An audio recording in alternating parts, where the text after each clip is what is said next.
Sí, sí, sí, hicimos amanecer la noche, no sé si nos pasamos la noche aquí, no sé dónde la pasamos, en el mundo de la literatura, de la creación y el ensueño, la noche es día y el día noche, ¿no? Ese es el arte de poder convertir incluso hasta la mentira o lo que podría ser mentira, concebida como ficción, en lo más bello. Sí. Tú hablabas, Rosaura, de la experiencia y la literatura, y la experiencia y el arte. Quizá ahora hay demasiado polvo de bibliotecas y poca experiencia, hay mucho género de géneros. Mm. A mí me gusta llamar mucho pensamiento y literatura cover, espléndidamente escrita, pero que suena como a libro de libros, ¿no? Ujú. No hay transmisión de la vida, hay poca transmisión de la vida. Sí, no, o sea, hay un poco de todo. Mm. Este, yo, o sea, me gusta como leer cosas muy diversas y empaparme. Y no soy muy académica, es decir, no soy muy... y tampoco tengo una gran memoria de saberme los nombres de... Siempre se me olvidan los nombres de las películas, los nombres de los directores, los nombres de los escritores. Bueno, sabes que Pero me había un acuerdo, tiburón, un pero me extraterrestre. acuerdo de las Ya, historias ya. y creo que me quedo con eso. Sí. Y una buena historia pues me atrapa y puede ser algo muy comercial, pero hay algo, un componente, sea un personaje, o sea, la forma en que hace un personaje La tan creación, cercano, la fundamentalmente la naturalidad. creación de historias, ¿no? Que viene de la experiencia vital, claro. Ujú. Tú misma has contado, que nos contabas en la primera parte, todo lo que te ha ayudado en el fondo, todo ese electroshock, ¿no? Que significa la Sí. propia vida, de removerte y de hacernos cambiar, ¿no? Yo creo que es interesante si realmente viene por un efecto de cariño, por un efecto de afecto, cuando te dicen, o la situación, la propia vida te dice, eres tímido, pues venga, vete a hacer lo más arriesgado.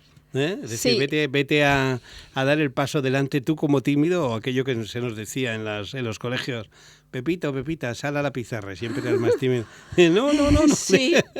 Y yo padecí un poco Sí, eso sí. de los profesores, de un profesor en particular que siempre me acosaba a preguntas como para Para obligarme desbloquearte, a hablar, pero a lo me mejor, traumatizó.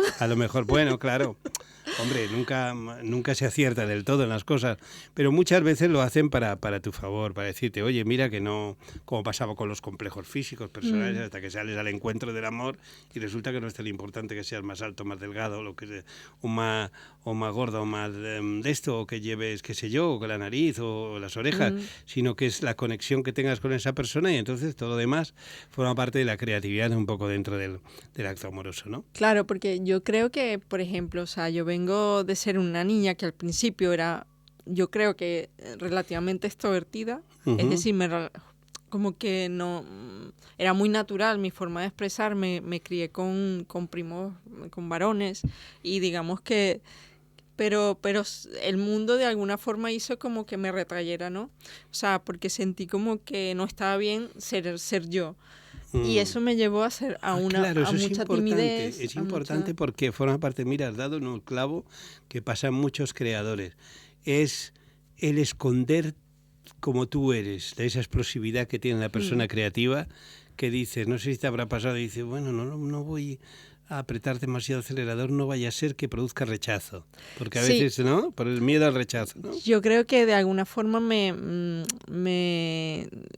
creía que si mostraba quién yo era, o sea, como que eso estaba mal, ¿no? Entonces trataba de mostrar simplemente lo que la gente esperaba de mí y ya está. Y creo que por eso también me costó mucho mostrar lo que escribía, porque escribía un poco en secreto, o sea, en mi familia todo el mundo ¿Y cuál sabía es que el primer escribía. texto tuyo así que se publicó? ¿En formato, o en un periódico, en una revista, en libro? ¿Cuál es lo primero que se publicó? Bueno, a ver, debo decir que lo que he publicado en blogs propios, Sí, también es una forma de literatura, claro. porque, Que tú le consideras creativo. ¿Cuál lo primero? ¿Te acuerdas de porque lo? mi miedo Ujú, a mostrar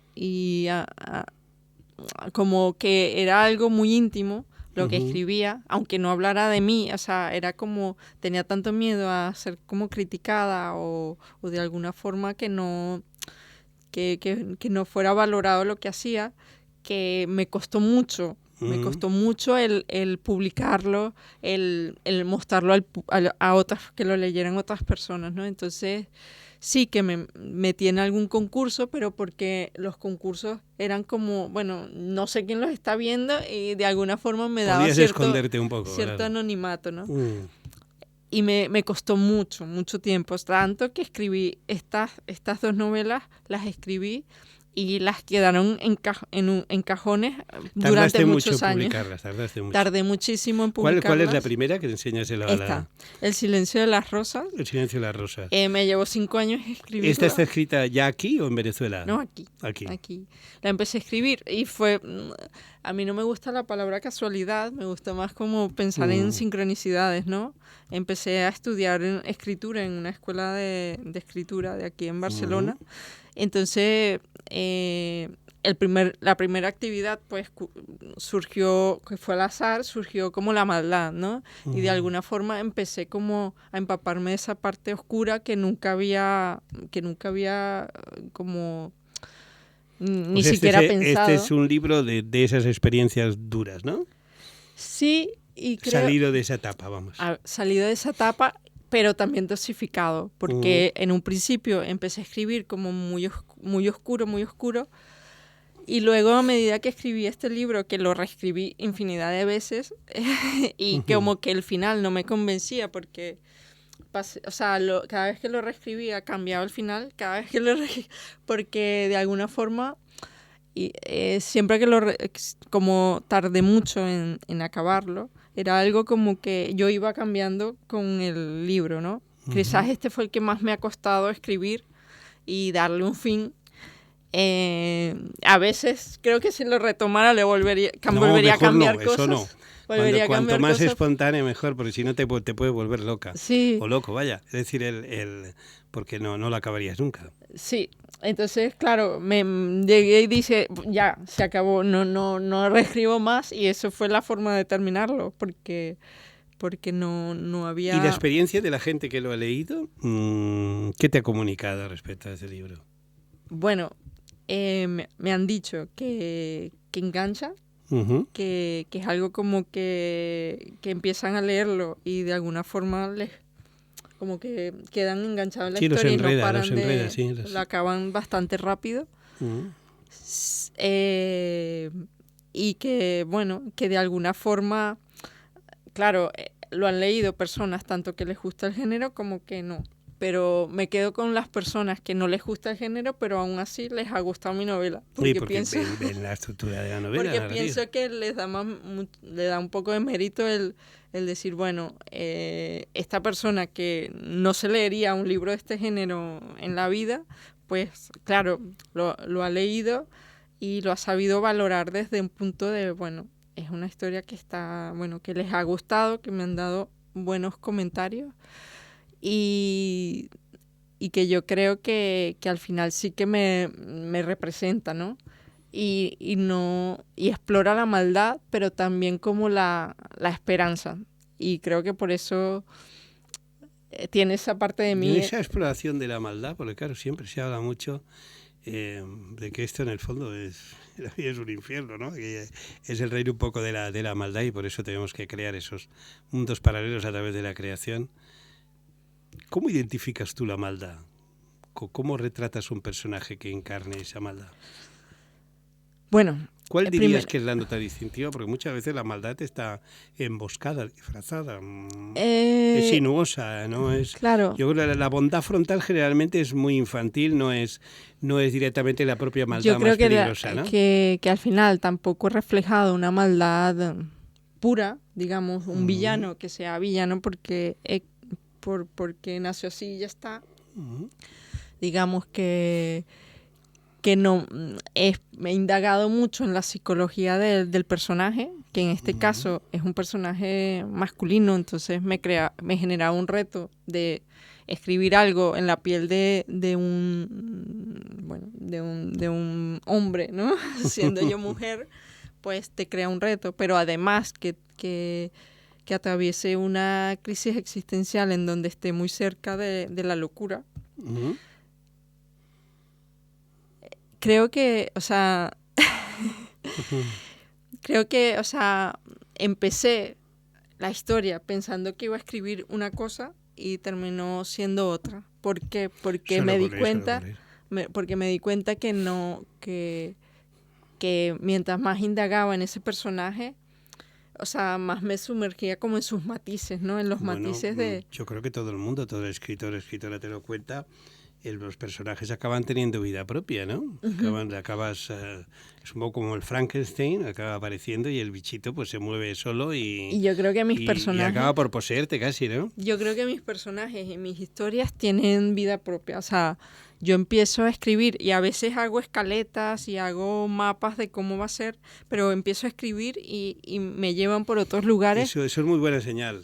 Bueno, hablaremos ahora del audiovisual, donde también estás metida, donde funciona más todo lo de las tramas, ¿no? Pero antes, luego hay un segundo libro que tardas un tiempo, ¿no?, en hacerlo. Sí, sí, pero empezó por una crisis. Todo empezó por crisis. ¿Es usted una coleccionista de crisis? Pero bueno, no me avergüenza decirlo, o sea, una crisis ideológica y una crisis personal. Anda, ideológica también, ¿cómo sí, es eso? Porque de alguna forma estaba dejando de creer un poco en lo que es la política, el sistema de política en Venezuela. Me había afectado mucho. Compleja situación, compleja. Bueno, cada uno la cuenta a su matiz, ¿no? Creo que hasta ese entonces, o sea, creía mucho como en que se podían hacer cambios y que podía haber como una forma de... Pero de alguna forma aquí estaba atravesando un divorcio y además estaba atravesando pues la decepción de encontrar como que a veces la gente entra con muchos ideales al mundo de la política y después como que se contamina un poco de lo que... Hombre, Venezuela tiene, digamos, una estructura como muchos países, bueno, en general la política de una corrupción sistémica, ¿no? Entonces evidentemente dice, ¿no? Es horroroso lo que hay, pero si cambias al otro lado, pues se vienen a reproducir modelos muy, muy parecidos. Sí, claro. Y no voy a hablar de política, pero en este caso, o sea, eso me llevó y me inspiró a escribir este libro, que lo escribí bastante rápido, o sea, porque de alguna forma toda esa crisis personal me llevó a volcarlo en a volcarte a sacar ese... Que el libro no tiene nada que ver con esto que estoy contando, pero de alguna forma fue la espoleta, como, ¿no? Sí, el resorte, ¿no? Para desahogar como la visión un poco de sistemas, ¿no? De sistemas de gobierno que son... Entonces un poco está orientado más a la ciencia ficción, pero donde la psicología del personaje es lo que como que es más importante, ¿no? En este caso, en los dos casos es la visión de cada uno, el por qué ven el mundo así y hacia dónde los lleva eso. Y bueno, no sé, creo que... Y las turbulencias, como hablábamos el famoso Tren de Brujo, las turbulencias amorosas te han hecho desencantarte del amor, te han hecho desencantarte. No. Creo que he aprendido a amar y a no idealizar de alguna forma, porque esa imaginación mía de escritora pues me ha llevado a idealizar situaciones, a idealizar personas, a idealizar personajes que no existen, pero que yo me he inventado. Claro, el problema de idealizar a alguien cuando lo elevas es que luego lo tienes que bajar del púlpito, ¿no? Sí. Este es el problema, ¿no? Entonces creo que he aprendido a aterrizar, ¿no? De alguna forma lo suficiente como para... Es que amor y admiración, yo no sé qué pensarás, amor y admiración no se llevan bien, son completamente contrarios. No amas a quien admiras, ¿no? Porque admiración tiene una idealización. Te puede gustar una cosa. El amor viene más bien, fíjate que el amor muchas veces... La propia experiencia viene de precisamente transformas aquello que te parece que tiene algunos puntos débiles, transformas, intentas, aportas una energía, aportas una marea en la que tú haces una reconstrucción con aquella otra persona de algo que es un itinerario amoroso, pero que incluso el amor va creciendo y afianzándose, no baja de intensidad, sino que va creciendo en matices, ¿no? Con el tiempo. Yo creo que he aprendido a amar, ¿no? Y ahora estoy leyendo una novela que se llama El amor en minúsculas, de Francesc Miralles, y todavía no la he acabado, pero bueno. Algo con lo que estoy conectando mucho y me siento muy reflejada es en esto de aprender a que el amor a veces está en los pequeños detalles, sí. en las pequeñas como situaciones. En la comprensión. Es algo tan básico como yo creo que algo básico y sencillo, que es como si vas construyendo una casa. Entonces, en la comprensión, en la capacidad de entender a que la persona con la que y de con la que valorar, estás compartiendo, y de valorar y de estimular precisamente aquello que tiene escondido y que solo sale al exterior por el amor. Yo las historias que he tenido, las mujeres que han sido importantes en mi vida, lo que han hecho es estimular, pinchar en ese punto, en esa zona donde yo lo tenía retraído, ¿no? Lo tenía retraído, así como yo he hecho en ellas algo parecido, en lo posible. Y el tramo que hemos vivido juntos, de alguna forma se sigue viviendo porque la sigue recordando con una sonrisa. No hay trauma, no hay concepto de separación, hay etapas, ¿no? Claro. En la que uno tiene que comprender que la vida te ha puesto a esa persona en ese tiempo, y no es porque la hayas conocido a otro o hayas dejado de conocer, sino que las tramas, los trenes tienen que ir por estaciones diferentes, pero guardas la recuerdas con sonrisa, siempre la recuerdas con una sonrisa, porque no ha habido trauma, no ha habido decepción, ha habido crecimiento, ¿no? Bueno, yo creo que sí que han...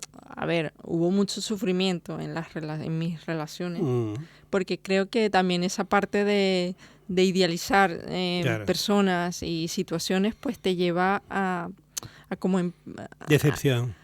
A decepción. Pero he aprendido, y con mi actual marido, que será el último. Que yo creo que es la persona con la que he sanado. Desarrollas. He aprendido a amar, he sanado mis relaciones con el pasado y conmigo misma, y con mi escritura y con mi creatividad. Y creo que ha sido, bueno, que vino con la sincronicidad, que me gusta mucho. Aunque, bueno, según cómo esté mi humor, pues puedo percibirla. Y a veces pues me cuesta un poquito más, sí, dependiendo de dónde estoy, cada uno es cada quien, como dice, ¿no? Bueno, no queremos dejar que el tiempo nos atropella en este parque de atracciones, este bazar de utopías, de hablar de la parte audiovisual del cine, porque tú hablas de esa capacidad de crear historias, también de crear guiones. ¿Cómo es eso? ¿En qué fase está todo eso?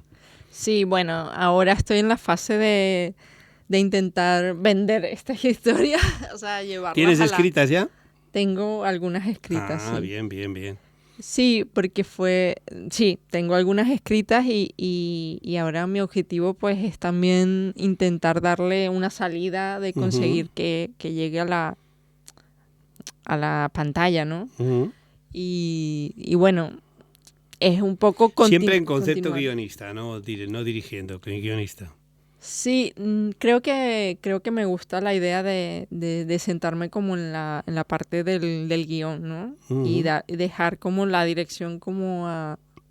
No es porque no me llame la atención la dirección, sino porque, bueno, no sé, creo que en donde más disfruto es en la parte la creación de historias. En la escritura, en el desarrollo de esa... ¿Y cómo definirías tu estilo al estilo, como si hubiéramos de decir, qué distingue como creadora a Rosaura Gamboa, cuando alguien lee un texto en el formato que sea de Rosaura? Yo creo que en el género que sea, sí, porque siempre es un poco tienen el estilo un componente, se marca en todas partes. Siempre tienen un componente de psicológico, siempre tienen en donde el pasado es muy importante, es decir... Pero no como atadura, ¿no? No, pero las raíces y el pasado tiene el origen. Tiene un valor importante para los personajes, porque allí nace como una herida en donde ellos de alguna forma Sí, señor. El viaje de la vida es precisamente cicatrizar esas heridas. Claro. Sí, la intentan sanar, ¿no? Ujú. A veces con mejor o peor suerte, ¿no? Ujú.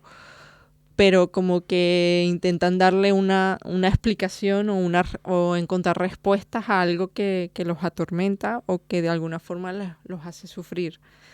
Y bueno, creo que eso tienen en común conmigo, ¿no? Ujú. Que de alguna forma para mí es muy importante el pasado. No estoy atada al pasado, pero he aprendido a sanarlo. A interpretar lo que te pasa a partir del Sí. pasado. Claro. Entonces, lo repito, las historias no cuentan mi vida o muchos aspectos ni siquiera se parecen a mi forma de pensar, pero sí que... Pero el hilo que las conduce sí va en paralelo a eso, claro. Entonces, claro, ahora estoy en una fase un poco más, creo que de mucha más esperanza, ¿no? Y aunque, repito, aunque pasen por temas oscuros, creo que ese es un componente que en todas está. Pero yo creo que ahora quiero como contar algo que en lo que me sienta pues bien, satisfecha. Estamos ya rápido. casi acabando. ¿Tienes hijos? No tengo. Por eso te iba a preguntar cómo transmites y transmitías Bueno, esa forma de contar. No tengo hijos biológicos, pero... Sobrinillos. Tengo, o sea, mi esposo tiene hijos y los considero... Entonces, de alguna forma interactúas. Familia y míos. ¿Cómo les ¿no? cuentas las cosas, no? Un poquito esa idea de contar porque es una transmisión, ¿no? De una forma de conocimiento. Ahí también está la narradora, claro. Sí, yo no sé hasta qué punto consigo como transmitirles estas cosas que pienso, ¿no? Pero el otro día sí que leía en Muni, que es una de la hija de mi esposo, y ella explicaba que sí que de alguna forma como que cree que todo es posible gracias a mí, ¿no? Y me sorprendía porque a veces no estaba segura de si yo realmente le había transmitido eso, ¿no? Pero ella me lo comentaba y creo que es muy bonito, ¿no? ¿Qué? Porque a veces no sabemos cómo nos perciben otros y me pareció muy bonito y bueno. ¡Oh, qué bonito! Quedamos con este cromo fantástico, sentimental, para que veas que los sueños y las utopías se cumplen, sobre todo cuando se transmiten y pasan de la orilla de uno a la de otras personas y con cariño y cómo la ficción acaba siendo curativa, ¿no? Sí. En muchos casos. Muchísimas gracias, Rosaura, por estar con nosotros. Gracias a Xavi. Aquí estamos, permanentemente en la utopía. Sí. Cuando ya no veas ningún faro ni nada, pues aquí estamos los del Niño del Tobogán. Muchas gracias. Muchas gracias.